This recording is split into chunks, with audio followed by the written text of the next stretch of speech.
Arrange 2 to the power of 60, 3 to the power of 48, 4 to the power of 36 and 5 to the power of 24 in ascending order. First ఇక్కడ పవర్స్కి హెచ్సిఎఫ్ని కనుక్కోవాలి. 60, 48, 36, 24. 2 3s are 6, 0, 2 24s are 2 18s are 36, 2 12s are 24. Next 2 15s are 2 12s are 2 9s are 2 6s are. 2 టేబుల్తో possible అవ్వదు కాబట్టి next number 3 5s are 3 4s are 3 3s are 9, 3 2s are 6.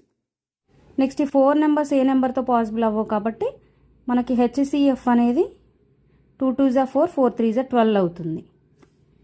Next 2 to the power of ఇక్కడ 60 ఉంది, 2 పవర్లో 60 ఉంది. 60 అనేది 12తో 5 times పోతుంది, 12 5s are 60. So ఇక్కడ పవర్లో 5 తీసుకోవాలి. Next 3 to the power of 48 ఉంది, 48 అనేది 12తో 4 టైమ్స్ పోతుంది, 12 4s are 48. Next 4 to the power of 36 అనేది 12తో 3 టైమ్స్ పోతుంది, 12 3s are 36. Next 5 to the power of ఇక్కడ 24 ఉంది, 24 అనేది 12తో 2 టైమ్స్ పోతుంది, 12 2s are 24. సో పవర్లో 2 తీసుకోవాలి. 2 టు ది పవర్ ఆఫ్ 5 అంటే 2ని 5 టైమ్స్ మల్టిప్లై చేయాలి, 2 into 2 into 2 into 2 into 2, 5 times multiply చేస్తే 32 వస్తుంది. Next 3 to the power of 4 అంటే 81. నెక్స్ట్ 4 క్యూబ్ అంటే 64, 5 స్క్వేర్ 25. ఇప్పుడు వీటిని అసెండింగ్ ఆర్డర్లో రాయాలి. అసెండింగ్ ఆర్డర్ అంటే స్మాల్ టు బిగ్, ఇందులో స్మాల్ వచ్చేసి 25. 25 అంటే 25 అనేది దేనికి వచ్చింది మనకి 5 to the power of 24కి.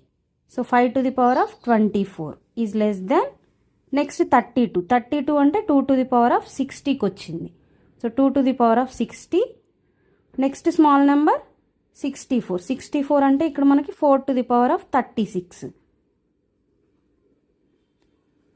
Next 81. 81 అంటే 3 టు ది పవర్ ఆఫ్ 48.